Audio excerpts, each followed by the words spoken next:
ഒരു ചെറിയ ക്വസ്റ്റ്യൻ. നിങ്ങൾ ജോലി ചെയ്യുന്ന സ്ഥലത്ത് നിങ്ങളുടെ ബോസ് നിങ്ങളോട് പറയുകയാണ്, നീ ജോലിയിൽ തുടർന്നാൽ നീ എത്രയാണോ സമ്പാദിക്കുന്നത് അത്രത്തോളം നിനക്ക് വെറുതെ കിട്ടും, ഒരു ബോണസ് എന്നുള്ള രീതിയിൽ, ഇൻസെന്റീവ് എന്നുള്ള രീതിയിൽ കിട്ടും. പക്ഷേ ഇതിലെ ട്വിസ്റ്റ് എന്ന് പറയുന്നത്, ഈ ഇൻസെന്റീവ്സ് അല്ലെങ്കിൽ ബോണസ് തരുന്നത് കമ്പനിക്കാരോ ഓണറോ ബോസോ ഒന്നല്ല, ഗവൺമെന്റ് ആണ്. നമ്മൾ നമ്മുടെ ജോലിയിൽ തുടർന്ന് നിന്നാൽ നമുക്ക് ഗവൺമെന്റ് സാലറി എത്രയാണോ അത്രത്തോളം എമൗണ്ട് നമുക്ക് വെറുതെ തരും. കേൾക്കുമ്പോൾ തന്നെ ആശ്ചര്യമായിരിക്കുന്നില്ലേ? നമുക്ക് നോക്കാം എന്താണെന്ന്. ഞാൻ പറഞ്ഞു വരുന്നത് പ്രധാനമന്ത്രി വികസിത് ഭാരത് റോസ്ഗാർ യോജന എന്ന സ്കീമിനെ പറ്റിയിട്ടാണ്. ഇതിലൂടെ ഗവൺമെന്റ് എയിം ചെയ്യുന്നത് ഇന്ത്യയിൽ 2 വർഷത്തിനുള്ളിൽ 3.5 crore ജോലികൾ ക്രിയേറ്റ് ചെയ്യുക എന്നുള്ള ലക്ഷ്യത്തോടെയാണ്. ഇത് നമ്മുടെ കേരളത്തിലെ യുവജനങ്ങളെ എങ്ങനെ ബാധിക്കും, അല്ലെങ്കിൽ ബാംഗ്ലൂരിലെ IT പ്രൊഫഷണൽസിനെ എങ്ങനെ ബാധിക്കും, അതുമല്ലെങ്കിൽ തൃശ്ശൂരിലെ ഒരു ചെറിയ ഷോപ്പ് ഓണറിനെ ഇത് എത്തരത്തിൽ ബാധിക്കും, നമുക്ക് നോക്കാം. Let's break it down. So സത്യസന്ധമായിട്ട് പറയുകയാണെങ്കിൽ ഇന്ത്യയെ സംബന്ധിച്ചിടത്തോളം ഒരു ജോബ് എന്ന് പറയുന്നത് ജസ്റ്റ് ഒരു ജോബ് മാത്രമല്ല, അത് നമ്മുടെ ഡിഗ്നിറ്റി ഉയർത്തി കാണിക്കുന്നു, നമ്മുടെ അന്തസ്സിനെയൊക്കെ ഉയർത്തി കാണിക്കുന്ന ഒരു ഇതാണ്. ശരിയല്ലേ? അത് മാത്രമല്ല നമ്മുടെ സേവിങ്സിന്റെ ഒരു സോഴ്സാണ്. അത് മാത്രമല്ല അത് ഒരു മാരേജ് പ്രൊപ്പോസൽ കൂടെയാണ്. ശരിയല്ലേ? നിങ്ങൾക്ക് എന്ത് തോന്നുന്നു? റീസെന്റ് ആയിട്ട് PM മോദി അനൗൺസ് ചെയ്ത ഒരു സ്കീമാണ് ഞാനിപ്പോൾ പറഞ്ഞു വരുന്ന PM വികസിത് ഭാരത് റോസ്ഗാർ യോജന എന്ന് പറയുന്നത്. ഇത് ജസ്റ്റ് ജോബ് ക്രിയേറ്റ് ചെയ്ത് ജോബ് കൊടുക്കുക എന്നുള്ളത് മാത്രമല്ല ഇതിന്റെ ലക്ഷ്യം എന്ന് പറയുന്നത്. മറിച്ച് നിങ്ങൾ ആദ്യമായിട്ട് ഒരു ജോലിയിൽ പ്രവേശിക്കുന്ന ഒരു വ്യക്തിയാണെങ്കിൽ, ഫസ്റ്റ് ടൈം എംപ്ലോയി ആണെങ്കിൽ, നിങ്ങൾക്കൊരു സപ്പോർട്ട് നൽകുക, നിങ്ങൾക്കൊരു ഇൻസെന്റീവ്സ് നൽകുക എന്നുള്ളതും ഇവർ ലക്ഷ്യം വയ്ക്കുന്നുണ്ട്. അത് മാത്രമല്ല നിങ്ങൾക്ക് ജോലി തരുന്ന കമ്പനിയെ കൂടുതൽ ആളുകളെ ഹയർ ചെയ്യിപ്പിക്കാൻ വേണ്ടിയിട്ട് അവരെ കൂടുതൽ നിങ്ങളെപ്പോലെ തന്നെ കൂടുതൽ ആളുകളെ ജോബിലോട്ട് ഹയറിംഗ് ചെയ്യാൻ വേണ്ടിയിട്ട് അവർക്കും ഒരു മോട്ടിവേഷൻ നൽകുക, അവരെയും ഫൈനാൻഷ്യലി ഒരു സഹായം അവർക്ക് നൽകുക എന്നതുകൂടെ ലക്ഷ്യം വയ്ക്കുന്നുണ്ട് ഈ ഒരു സ്കീമിലൂടെ ഇന്ത്യ. ഇന്നത്തെ കേരളത്തെ സംബന്ധിച്ച് ഒരുപാട് സ്റ്റുഡൻസ് IT ജോബുകളെ ലക്ഷ്യം വയ്ക്കുന്നുണ്ട്, PSCയെ ലക്ഷ്യം വയ്ക്കുന്നുണ്ട്, ബാങ്ക് ജോബ്സിനെ ലക്ഷ്യം വയ്ക്കുന്നുണ്ട്. അത് മാത്രമല്ല ഗൾഫിൽ എന്തെങ്കിലും ഓപ്പർച്യൂണിറ്റി ഉണ്ടാകുമോ എന്നുള്ള സ്വപ്നങ്ങൾ, ഗൾഫിൽ എങ്ങനെയെങ്കിലും നല്ലൊരു ഓപ്പർച്യൂണിറ്റി ജോബ് കിട്ടുക എന്നുള്ള സ്വപ്നം കാണുന്ന ഒരുപാട് സ്റ്റുഡൻസ് ഇന്ന് കേരളത്തിലുണ്ട്. അവരെ സംബന്ധിച്ചിടത്തോളം ഈ ഒരു സ്കീം എന്ന് പറയുന്നത് റെലവന്റ് ആണ്. ജസ്റ്റ് റെലവന്റ് എന്ന് പറയാൻ പറ്റില്ല, സൂപ്പർ റെലവന്റ് ആണെന്ന് വേണമെങ്കിൽ പറയേണ്ടി വരും. കാരണം ഈ ഒരു സ്കീം കറക്റ്റ് ആയിട്ടുള്ള രീതിയിൽ ഇംപ്ലിമെന്റ് ചെയ്താൽ, സ്കീമൊക്കെ പുറപ്പെടുവിച്ചിട്ടുണ്ട്, ബട്ട് ഇത് കറക്റ്റ് ആയിട്ടുള്ള രീതിയിൽ ജനങ്ങളിലേക്ക് എത്തിച്ചാൽ, അല്ലെങ്കിൽ യൂത്തിലേക്ക് എത്തിച്ചാൽ, ഇംപ്ലിമെന്റ് ചെയ്താൽ ഇന്ത്യയിൽ ജോലി അന്വേഷിക്കുന്നത് ഒരു ബർത്തായിരിക്കും. പുറം രാജ്യങ്ങളിൽ ജോലി അന്വേഷിച്ച് പോകാതെ ഇന്ത്യയിൽ തന്നെ ജോലിക്ക് വേണ്ടി നിൽക്കുന്നത് എന്തുകൊണ്ടും ബർത്തായിരിക്കും.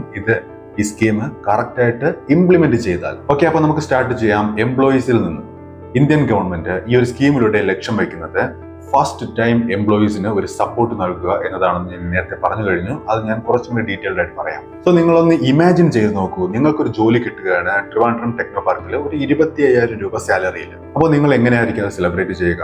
ഒരു പുതിയ ഐഫോൺ എടുക്കും EMIയിൽ. അതല്ലെങ്കിൽ നിങ്ങളൊരു ഗോവ ട്രിപ്പ് പ്ലാൻ ചെയ്യും, നിങ്ങളുടെ കോളേജിലെ ഫ്രണ്ട്സ് ഒക്കെ കൂടി ചേർന്ന് നിങ്ങളുടെ ചെലവില്. പക്ഷേ ഈ സ്കീമിന്റെ അടിയിൽ എന്താണ് ഗവൺമെന്റ് പറയുന്നതെന്ന് ചോദിച്ചു കഴിഞ്ഞാൽ, ഞങ്ങൾ നിങ്ങൾക്കൊരു 15,000 രൂപ തരും.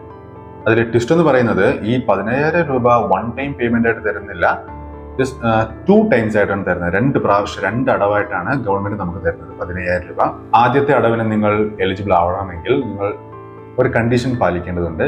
നിങ്ങൾ കയറിയ ജോബില് 6 മാസം കണ്ടിന്യൂസ്ലി നിങ്ങൾ അവിടെ സ്റ്റേ ചെയ്യണം. മീൻസ് ആ ജോലി തന്നെ കണ്ടിന്യൂ ചെയ്യണം. അങ്ങനെ ആണെങ്കിൽ നിങ്ങൾക്ക് 15,000ന്റെ പകുതി അടവ് നിങ്ങൾക്ക് അവിടെ കിട്ടും.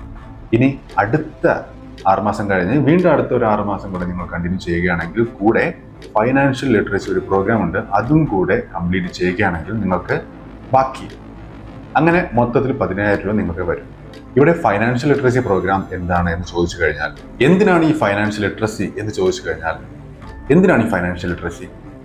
ഗവൺമെന്റിന്റെ ആവശ്യം എന്ന് പറയുന്നത് ജസ്റ്റ് നമ്മൾ ഒരു എംപ്ലോയി ആയി കഴിഞ്ഞാൽ എങ്ങനെ പൈസ ഏൺ ചെയ്യാം എന്ന് ചിന്തിക്കുന്നതിനപ്പുറത്തേക്ക് ഈ ഏൺ ചെയ്യുന്ന പൈസ എങ്ങനെ ഇൻവെസ്റ്റ് ചെയ്യാം, എങ്ങനെ മാനേജ് ചെയ്യാം, എങ്ങനെ സേവ് ചെയ്യാം എന്നതുകൂടെ മനസ്സിലാക്കി തരുന്ന ഒരു പ്രോഗ്രാമാണിത്.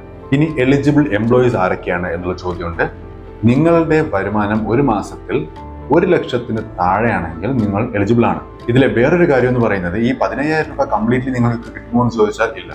ഇതിൽ ചെറിയൊരു പോർഷൻ നിങ്ങളുടെ പേരിൽ ഫിക്സഡ് ഡിപ്പോസിറ്റ് ആയിട്ട് ഇടും. ഇത് നിങ്ങൾക്ക് തന്നെ അവസാനം കിട്ടും. ബട്ട് ഇത് എന്തിനാണെന്ന് ചോദിച്ചാൽ സേവിങ്സ് പ്രൊമോട്ട് ചെയ്യുക. ഇന്ത്യൻ എക്കോണമിയുടെ വളർച്ചയ്ക്ക് വേണ്ടിയിട്ട് സേവിങ്സ് ഒരു പ്രധാന ഫാക്ടറാണ്. അതിനെയും കൂടെ ഇതിലൂടെ പ്രൊമോട്ട് ചെയ്യുക എന്നതുകൂടെ ഗവൺമെന്റ് ഇവിടെ ലക്ഷ്യം വയ്ക്കുന്നുണ്ട്. ഒരു ക്രിക്കറ്റ് കളിയാകുമ്പോൾ ബാറ്റ് ചെയ്യാനും ബോൾ ചെയ്യാനും ആൾ വേണം. ബാറ്റ് ചെയ്യാൻ വേണ്ടിയിട്ട് നമ്മൾ എംപ്ലോയീസ് ഉണ്ട്. പക്ഷെ ബോൾ ചെയ്യാൻ എംപ്ലോയർ വേണ്ടേ, കമ്പനി വേണ്ടേ, ജോലി വേണ്ടേ എന്നുള്ള ചോദ്യം നിങ്ങളുടെ മനസ്സിൽ ഇപ്പോഴും ഉണ്ടെങ്കിൽ അതിനും ഗവൺമെന്റ് പരിഹാരം കണ്ടെത്തിയിട്ടുണ്ട് ഈ സ്കീമിലൂടെ. Incentives four employers. കമ്പനിക്ക് എങ്ങനെ ഇതിലൂടെ ബെനിഫിറ്റ് ഉണ്ടാകും? ട്രഡീഷണൽ IT കൾച്ചർ, ഇപ്പോൾ നടക്കുന്ന IT കൾച്ചർ എന്നൊക്കെ പറയുന്നത്, ഇപ്പോൾ ഒരു ആൾ ആ കമ്പനിയിൽ നിന്ന് റിസൈൻ ചെയ്യുകയാണെങ്കിൽ അയാൾ ചെയ്തുകൊണ്ടിരുന്ന ജോലി എന്താണോ അത് എക്സിസ്റ്റിംഗ് ആയിട്ടുള്ള മെമ്പേഴ്സിൽ അവര് ഷെയർ ചെയ്തിട്ട് കൊടുക്കും. ഇത് ഓൾറെഡി ഉള്ള എംപ്ലോയീസിന് എന്തുണ്ടാകും, ഓവർ ബർഡൻ ആയി പോകും, അവർ സ്ട്രെസ്ഫുൾ ആകും.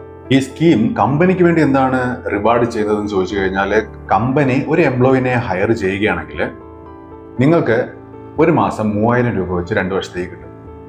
അതെ, ഹയറിംഗ് നിങ്ങൾ എത്രത്തോളം നടത്തുന്നോ അത്രത്തോളം നിങ്ങൾക്ക് വരുമാനം കിട്ടും. ഇതൊരു മോട്ടിവേഷനാണ് കമ്പനിക്ക് കൂടുതൽ ആൾക്കാരെ ഹയർ ചെയ്യിപ്പിക്കാൻ വേണ്ടിയിട്ട്, അതിലൂടെ കൂടുതൽ തൊഴിലവസരങ്ങൾ സൃഷ്ടിക്കാൻ വേണ്ടിയിട്ട് അൺഎംപ്ലോയ്മെന്റ് നമുക്കിവിടെ കുറയ്ക്കാൻ സാധിക്കും. ഇനി മാനുഫാക്ചറിങ് സെക്ടർ ആണെങ്കിൽ, അതായത് കൊച്ചിൻ ഷിപ്പ്യാർഡ് പോലുള്ള മാനുഫാക്ചറിങ് സെക്ടർ ആണെങ്കിൽ 2 വർഷം മാത്രമല്ല അവർക്ക് കിട്ടുന്നത്, 3-ാം വർഷവും കിട്ടും, 4-ാം വർഷവും കിട്ടും. ഇത്തരത്തിൽ മണി ട്രാൻസ്ഫർ ഒക്കെ നടക്കുമ്പോൾ കറപ്ഷന്റെ സാധ്യത കൂടുതലല്ലേ, മിഡിൽ മാൻ ഒക്കെ ഉണ്ടാവും, കറപ്ഷന്റെ ഒക്കെ സാധ്യത കൂടുതലല്ലേ, ഒരുപാട് അഴിമതികൾ ഉണ്ടാകില്ലേ എന്നൊക്കെ ചോദിച്ചാൽ പറയാം, ഈ മണി ഡയറക്റ്റ്ലി പോകുന്നത് പാൻ കാർഡ് ലിങ്ക്ഡ് അക്കൗണ്ടിലേക്കാണ്. So there is no middle man, so no corruption is there. ചുരുക്കി പറഞ്ഞാൽ ഈ ഒരു സ്കീം ഒരു നല്ലൊരു സ്കീമാണ്, ഒരു സ്മാർട്ട് സ്കീമാണിത്.